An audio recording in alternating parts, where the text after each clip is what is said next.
So I'm going to transcribe a conversation between me and my friend Josh that happened today on Signal. And I'm going to replay some of the audio recordings that I sent to Josh during our conversation. He starts out with the question, why do you think we're lacking forgiveness as a society? And I say, almost total lack of anything resembling authentic community.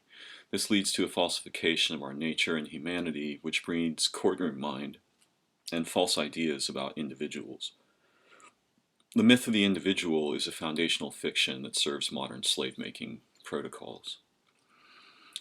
He asks, Darren, tomorrow you become leader of the free world. What are the first three things you mandate? I hold off on answering this question. After my first answer, he continues, who are the controllers, and more importantly, can you imagine a better, more realistic model that can take us to the same scale population of human beings? I say not who, what. Though humans are involved, there's a broad array of psyops involved. What is effectively running the show are thrisps. These are daemon-like processes that compete for dominance in the human cognitium, that is the network of human minds, and essentially run humanity. Josh says, thrisps seem like mental models almost, energetic idea pathways being governed by a non-ideal force. I say there's a far worse problem with object populations than humans. He says their prime directive is resource accumulation, the thrisps. It doesn't seem like they feed off chaos because they need structure to ensure their system's survival. And I say no, it's network dominance and reproduction. They don't care about survival at all. It's a cancer model. He says, oh no, but don't the cancerous cells themselves want to survive? And I say rapid propagation and the production of new, more aggressive thrisps is the only agenda. He says, a growth is uncontrolled cellular replication, and I say at any cost. It's effectively anti-life. And he says, coming from where exactly? And I say, complex issue. Josh, is it the diametric force to love energy? Wouldn't it be needed for balance? And I say, from one perspective, it's a problem of representational cognition divorced from any direct experience of origin, God. And then I begin talking, so now you'll hear some transcriptions of my recordings. So the problem with cancer is its survival of the cells, right? It's the idea of the individual. Survival of the cells at any cost, including the cost of the entire system of life, right? No problem disposing of life as long as these cells can just propagate. For whatever this is worth, and it's personal, it's important to understand that the essay I was working on, in which I first formulated the idea of the cognitium, the mimula, which is the network within the cognitium, and thrisps, which are the organisms that live in the network. It was at the moment when I invented the word, I went into my imagination to invent the word for the mimula. That's when Toymaker showed up, at that moment, right? Exactly. And so I was thinking about something in a very deep way that apparently was linked to Toymaker in some way. It's as if, hang on. So Toymaker is a reference apparently to... that it's possible to... Toymaker is a reference to a non-human intelligence that instructed me over a period of time in 2002. I will answer the other questions. I'm just sort of going through the thread. If I had a keyboard, this would be so much easier, but Signal doesn't run on the laptop that I've got here. So to understand this model, the cognitium has to be thought of as an analog of a physical environment that has the same kinds of features that a physical environment has. And instead of having organisms circulating in that environment, what you have are thrisps. Most of the thrisps are domineering and cancer-like. There are some beneficial modes of THRISP, but those are easily captured by the dominant forms and weaponized and turned into, new ways of making THRISPs and dominating the network, dominating the transports, propagating madly at any cost, this kind of thing. And there's nothing really in human culture or thought that opposes this process. One of the early things was religion, and the THRISPs could be thought of as very similar to demons. They are endlessly hungry.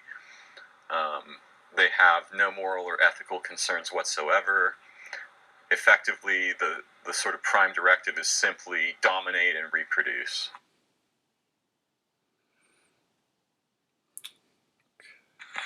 So you have the problem with knowledge itself, right? And this goes back to Genesis and other creation stories, where suddenly the concept of making cuts in the manifold of identity arises. And once this happens, you're going to have THRISPs eventually. We're very late in this process. And what is the opposite of THRISPs? So knowledge is essentially dead insight.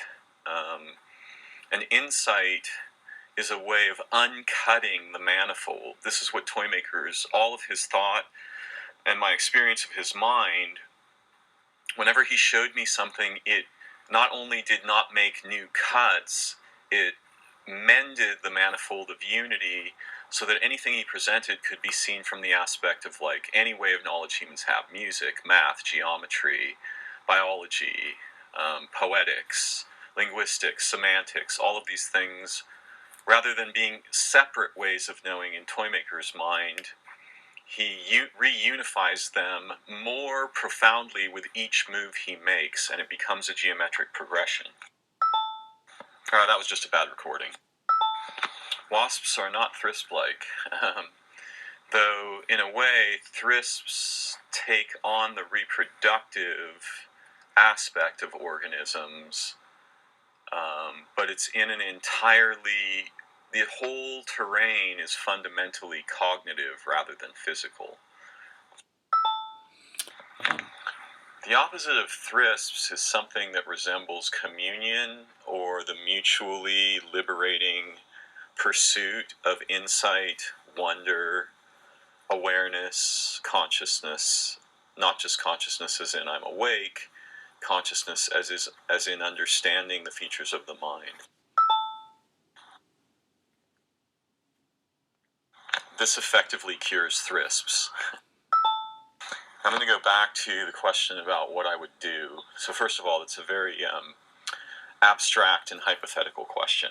But one thing that would have to occur would be the elimination of commodity-based economies. Money would have to go away. The benefit of work would have to be much more equally distributed. We would have to have broad, deep, rich education for everyone, free all the time. And then we would have to set ourselves the task of discovering what it means to assemble intelligent societies and running the experiments with that to try to find out how it's possible for humans to be intelligent in a technological age. Those are some of the things that would happen. Josh says, put on your courtroom mind for a minute. What capitalistic products could humanity benefit from? Us moderns do not realize the incredibly important necessity of privacy. There are certain aspects of consciousness and awareness that will never show up for public display, and we're doing the opposite. We're trying to make everything a product for public display. So privacy would be a fundamental concern.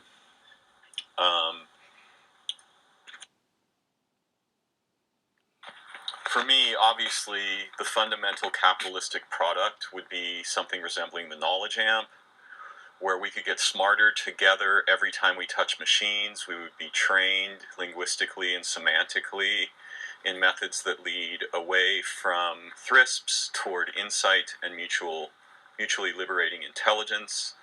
We would use our analytics to learn how to learn better as individuals and together, and to solve broad problems in society. So that thing seems a foundational step that we're totally overlooking. We're using the internet wrong. We have been from pretty much the get-go. Privacy is absolutely essential to awareness and consciousness, to learning and insight. It's essential to our humanity. Anything that begins to compromise that is going to lead to catastrophic problems in the near-term future. There are certain faculties in consciousness that refuse to show up for public display and are completely uninterested in being tested in the lab. Many of these include things like telepathy, touch healing. Hypnosis is one that can be lab demonstrated because it's such a deeply rooted feature of human cognition that we really don't understand at all. But there are a lot of features that will not show up for testing or public display, and as our privacy gets more catastrophically invaded and the panopticon of surveillance becomes a part of our, every single experience of communication we have is either actually or potentially being recorded, this creates a nightmare for the psyche. The internet as we currently experience it mostly makes the populations dumber every time they touch a machine. We have to reach for the opposite of that outcome. Telepathy is a natural faculty of humans, but the idea is backwards because what's actually going on is something so amazing and demonstrable that humans haven't even imagined it. Telepathy is the toy, the sort of concept toy that we use to describe something we think of as supernatural, but it's actually more mundane than we could possibly imagine and natural to all humans. One thing I've noticed since the pandemic is that many humans are starting to communicate with sign language in public. It's more women and children, but I've seen a lot more, like even in my walks, people will communicate with me, especially children and elderly people, with hand signals. And I find this really important because there used to be essentially a universal language that was physical rather than verbal. This was lost. Josh asks, Darren, is telepathy innate? Can it be cultivated in adults? Going back to the problem with the propagation of objects, so the Earth can easily sustain 7.x billion humans. It cannot easily sustain 50 billion objects, 10 million packets of ketchup per second or something like this, right? Photographs and electronic representations have survival costs in the near and far-term future. We cannot photograph everything a million times and store all that shit and back it up. Like, photographs are literally eating the planet, right? And these are just images. They're representations. You can see the humans have gone representationally insane. They make representations of every single thing, but they don't attend any of the things they're making representations of. Yes, telepathy can be cultivated in adults, and it naturally occurs in situations of high intimacy with lovers, close friends, and people, especially if we are questing together for something noble. The originary faculties tend to wake up and get interested. It's really important to imagine acts and behaviors that are so beautiful and so profoundly noble that the entire history of life on Earth gets on board. Under those situations, the non-ordinary becomes the ordinary. Josh says, this could partly be why women who live together end up sharing the same cycle. Now here's where things get truly interesting. In this conversation together, we are doing such a thing. And because we are doing such a thing, other intelligences naturally wake up and start paying attention. The same as when a great poet begins to compose something astonishing, or a brilliant musician, or a symphony is happening, right? This is where the magic starts to awaken and realize, oh, the humans are making a context down there that actually involves origin. Let's get involved. So in a way, in this conversation, we're doing what I'm talking about. We're actually enacting what I'm talking about by chasing it together. Do you follow? He says, yes. Synchronization is a foundational property of human experience and nature that we need to pay vastly more attention to. We're synchronizing for the wrong reasons in ways that are mechanomorphic. This will obliterate our health and minds in very short order, given the capacity that we have now to enact this on a pretty much worldwide scale, instant to instant, second to second, right? We're synchronizing to machines, and organisms are symphonic and machines are monotonic, or monotonic. So this creates a catastrophic, devastating waves of desynchronization for biology, cognition, insight, and the faculties that we require in order to understand the problems that our machines are generating. Josh asks, what makes machines monotonic? Over the past 3 years, I've become aware of the trenchant necessity of biorelational synchrony for human beings and health because of catastrophic desynchronization in my own life. My sleep cycles, my oniric cycles, those are the dreaming rhythms, actually got so desynchronized they split apart, so that my body was trying to dream when I wasn't asleep and was not dreaming when I slept. This is a terrifying vision of a future that we definitely want to fucking interfere with. Biological rhythms are complex and flexible, and they take into account the entire history and future of life on Earth.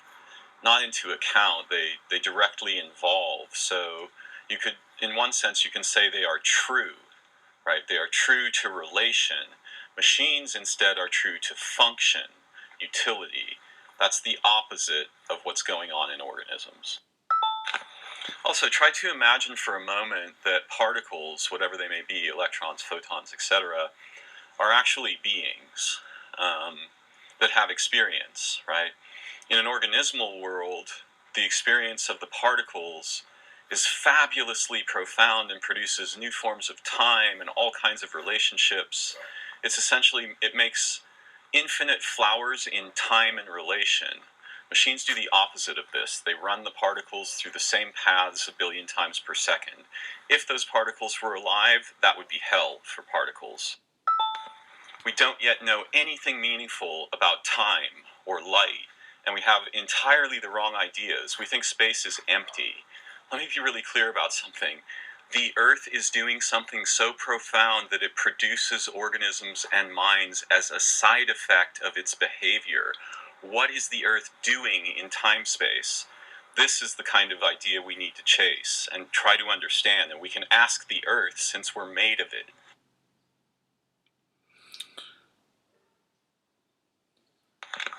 It's very important to have a much different understanding of the nature of time than the one that we have. I can't present a simple model quickly, but it turns out that it looks like the universe is instancing itself in distinct beings, and those beings have private timelines. Those private timelines combine to form synergies and communion potential that vastly outweighs the potential of not having separate beings. So there's something going on in nature with time that I can explain, just not in a brief, simple trope. I'm trying to come up with one, and I'll see if I can. But time is essentially something really astonishing that is nothing like the linearity that we think of in mechanical time. Mechanical time is a fallacy.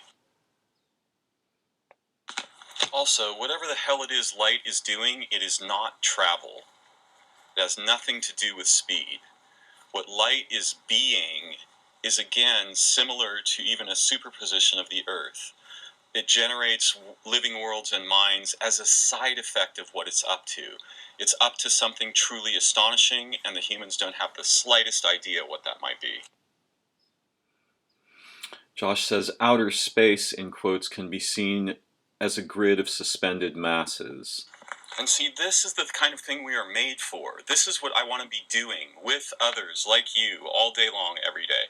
I want to discover the potentials of our humanity that have been fucking paved over with representations and technology.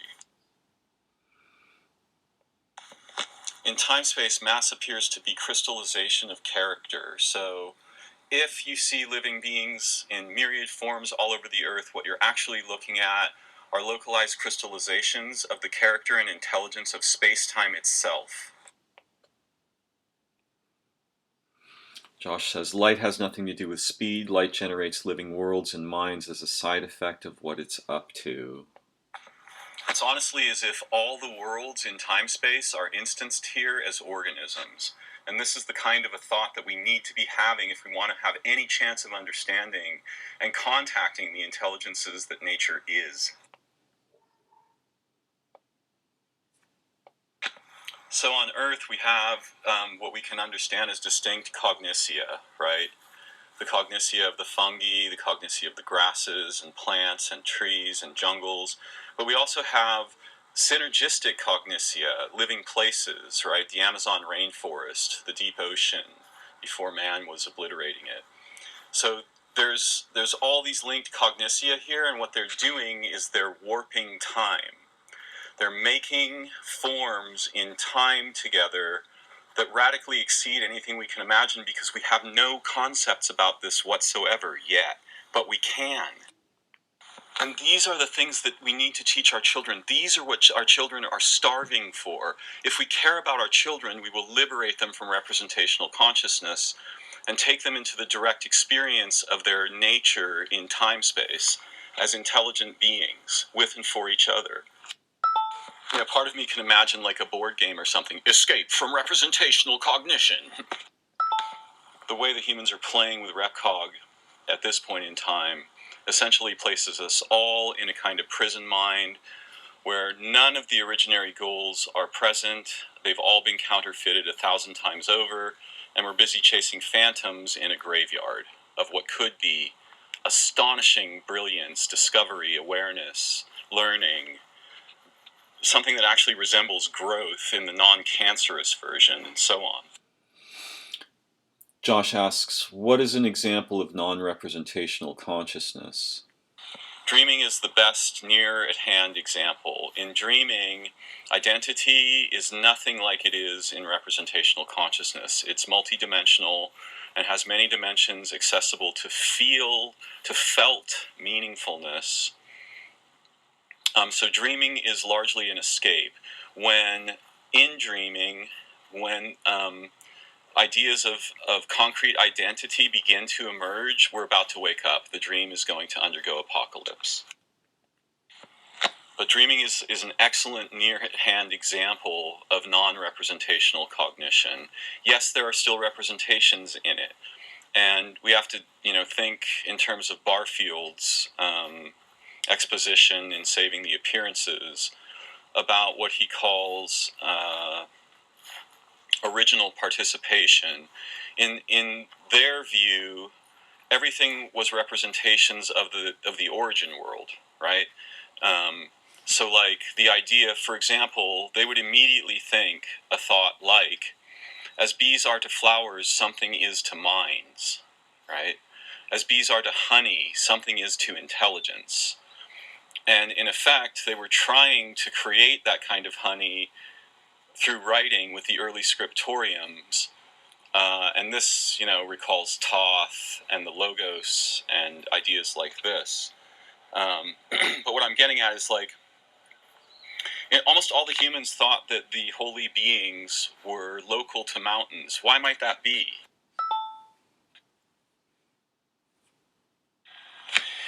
It might be because they understood reflection, right? So that the mountaintop is touching the heavens, and similarly, there's an inverse mountain in the origin world that is touching the mountaintop, right? Thus you get things like pyramids, where they're like, well, we want the origin world to touch our world right here, where we built our cities. And now you see the onset of the problem with representation, right? Now we're going to make machines to manipulate the gods. Josh says, this is amazing, thank you. So this has just been a brief overview of some topics that are dear to my heart, and I wanted to just replay it into a recording so that we had a record of the conversation. I hope that you may find it interesting or find something fascinating about some of the ideas that we were able to explore together. Thanks for joining me.